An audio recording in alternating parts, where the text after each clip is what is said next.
رحم اللہ من قرأ سورۃ الفاتحہ. بسم اللہ.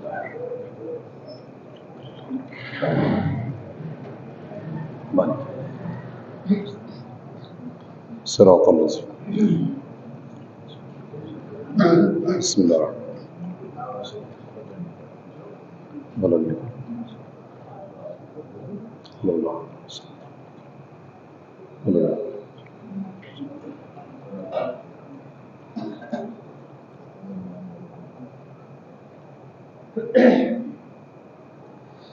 صلوات.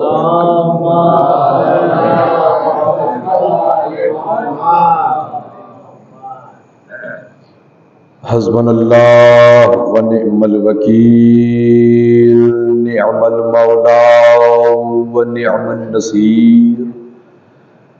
ما شاء اللہ حول ولا قوة الا باللہ العلی العظیم. اعوذ باللہ السمیع العلیم من الشیطان اللعین الرجیم. بسم اللہ الرحمن الرحیم. الحمد للہ رب العالمین، والجنة للمؤمنین والصالحین والمتقین، والجہنم للکافرین والمنافقین والمشرکین. ثم الصلاة والسلام على النبی الکریم. اللہم نبیک صاحب التاج والمعراج والبراق والعلم، دافع البلاء والوباء والقحط والمرض. اسمہ مرفوع مشفوع مرقوم مکتوب مذکور فی اللوح والقلم. جسمہ مقدس مطہر منور مشرف معطر فی البیت والحرم. شمس الضحی بدر الدجا کہف الورا. شمس الضحی بدر الدجا کہف الورا نور الہدی. صدر العلا مصباح الظلم شفیع الامم صاحب الجود والکرم. اللہ عاصمہ وجبرائیل خادمہ والمعراج سفرہ والبراق مرکبہ وسدرۃ المنتہی مقامہ قاب قوسین. محبوب رب المشرقین والمغربین جد الحسن والحسین ابی الزہراء و ابی القاسم محمد.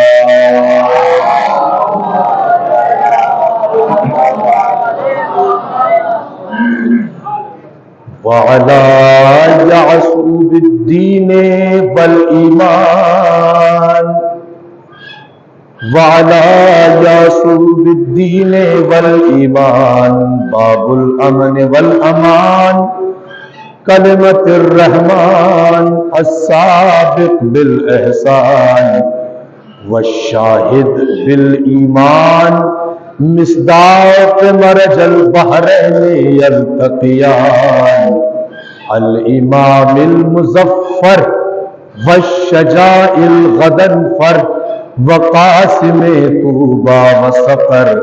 ابی شبیر شبر الحامل الباب الخیبر وساقی حوض الکوثر الامام المختار صاحب ذوالفقار مصداق قول النبی المختار لوتین رایتا غدا رجلا کرارا غیر فرار اما بعد فقد قال الله سبحانه وتعالى في محكم كتابه المجيد والفرقان الحميد وهو أصدق الصادقين وقوله الحق بالحق بسم الله الرحمن الرحيم قل لا أسألكم عليه أجرا إلا المودة في القربى.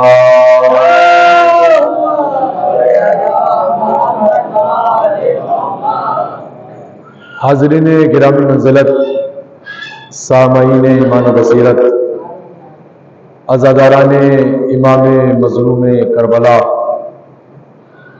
ماتمداران سرکار غریب نینوا، یہ عشرہ محرم الحرام کی چھٹی مجلس اعزاء، جس میں آپ حضرات کی ایمانی اور روحانی ضیافت کے فرائض انجام دیتے ہوئے آیہ مودت کی تلاوت کر کے جو بھیک رزق علم کی باب العلم نے عطا فرمائی ہے اسے آپ میں تقسیم کرنے کی مسلسل کوشش جاری و ساری ہے. آج کے ان ایام عزا میں سوگواری، پرصداری اور ماتمداری کے طور پر ہم یہ کہہ سکتے ہیں کہ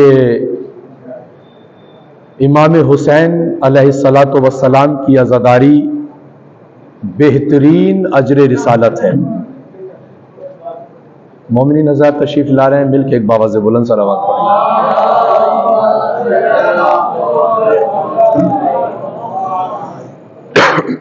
ایک اور صلوات پڑھیں عظمت اہل بیت.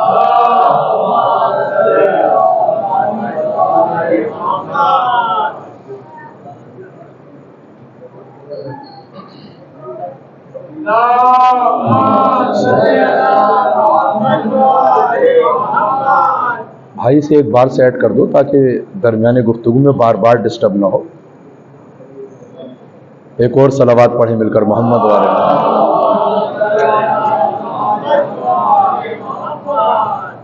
عزیزان گرامی منزلت، ہماری یہ کوشش رہی ہے آج تک ان مجالس اعزا میں کہ مختلف زاویوں سے اور متعدد اعتبارات سے قرآن مجید کی آیات اور معصومین کی روایات کی روشنی میں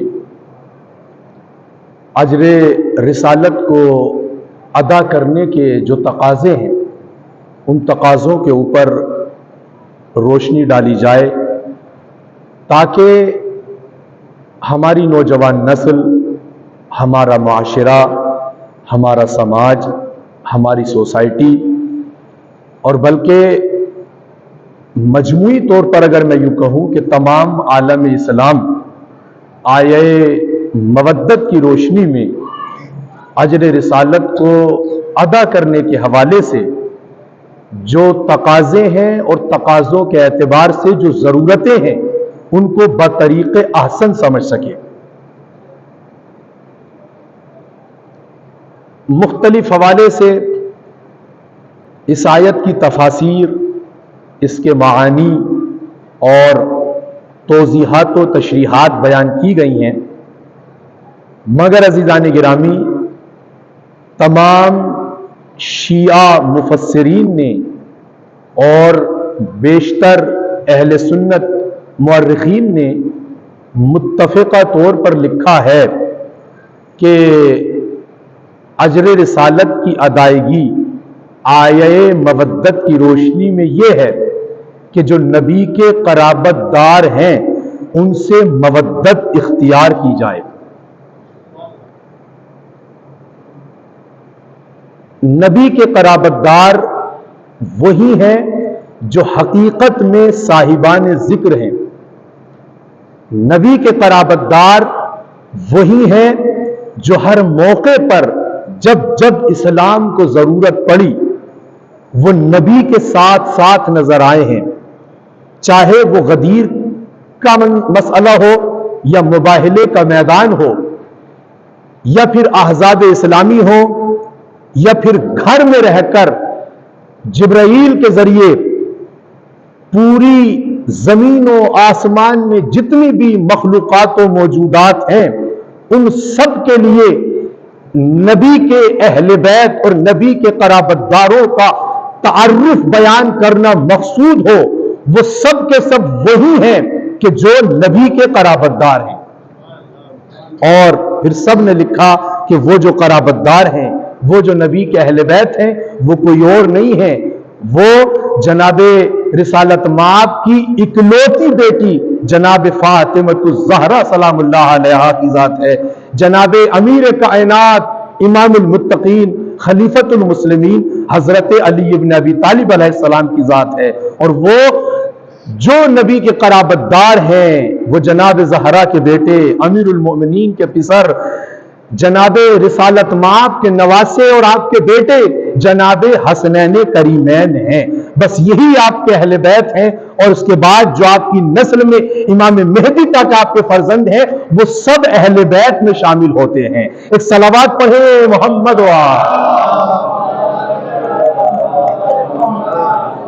بس عزیزان گرامی، میں ایک لفظ کے اوپر آج کی گفتگو کرنا چاہتا ہوں چونکہ بہت سارے سوالات بھی اس تناظر میں مجھ سے معلوم کیے گئے ہیں، تو ایک کوشش یہ بھی ہو جائے گی کہ ان سوالوں کا جواب بھی ہو جائے گا اور ہم یہ پہچاننے کی کوشش کریں گے کہ جن کی مودت اجر رسالت ہے وہ کون ہیں.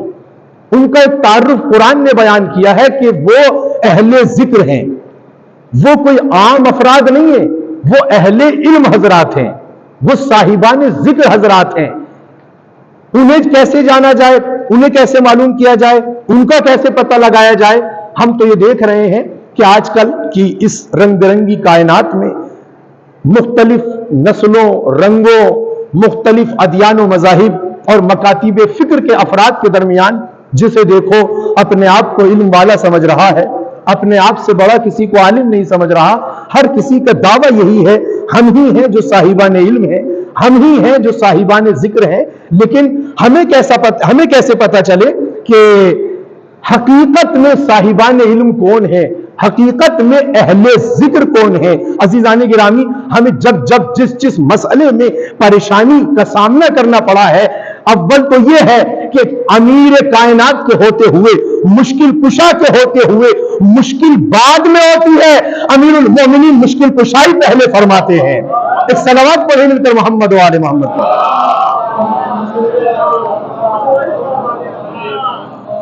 عزیزان گرامی، میں یہ کہوں کہ فلاں انسان، فلاں شخصیت، فلاں ذات صاحب ذکر ہے، صاحب علم ہے، اہل ذکر ہے، یہ اور ہے.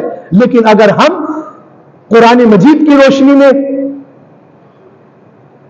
اہل بیت کی عملی زندگی کی روشنی میں اگر یہ جاننے کی کوشش کریں کہ اہل علم کون ہے، اہل ذکر کون ہے، کہ جن کی مودت اجر رسالت ہے، تو پھر ہمارے لیے قرآن مجید سے بڑھ کر کوئی کتاب فیصلہ کرنے والی نہیں ہے.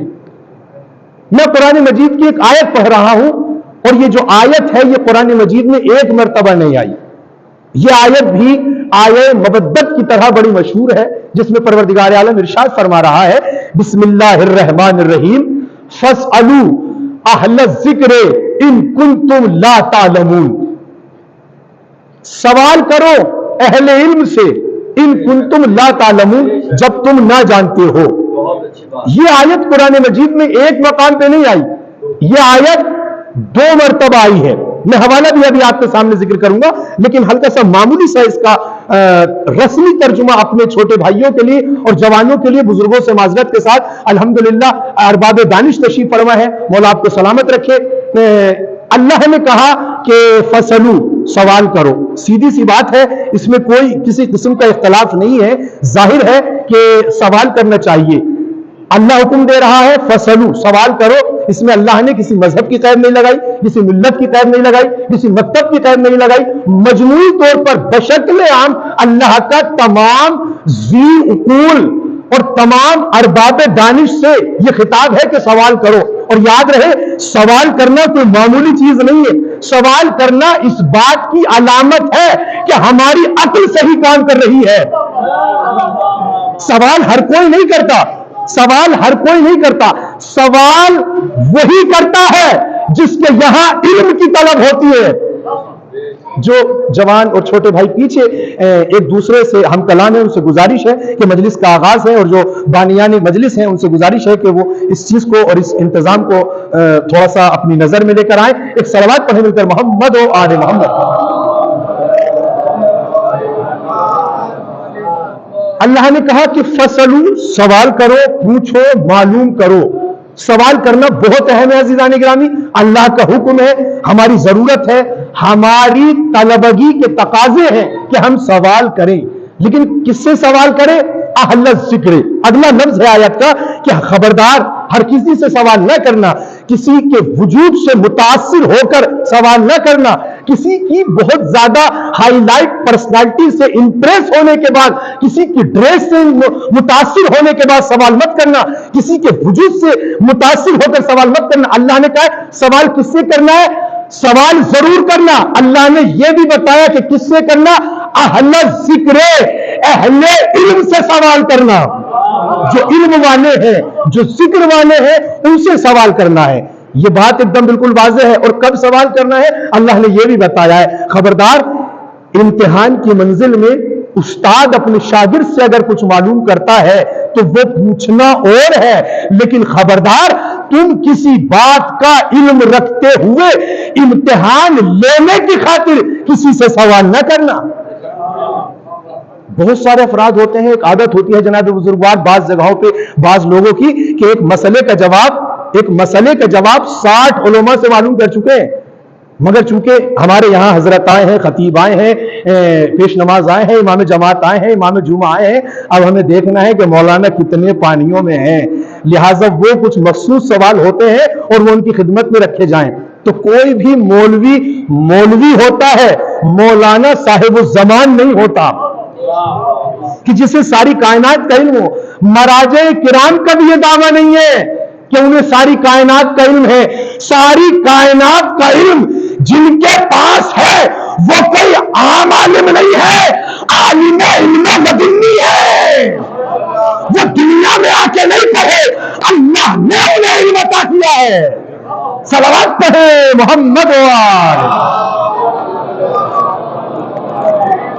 اللہ نے انہیں علم سے نوازا ہے جن کے پاس ساری کائنات کا علم ہے، جو زمین پہ بیٹھنے کے بعد یہ دعوے کرتے ہیں جو ہم سے پوچھنا ہے پوچھ لو، ہم زمین سے زیادہ آسمان کے راستوں کو جانتے ہیں۔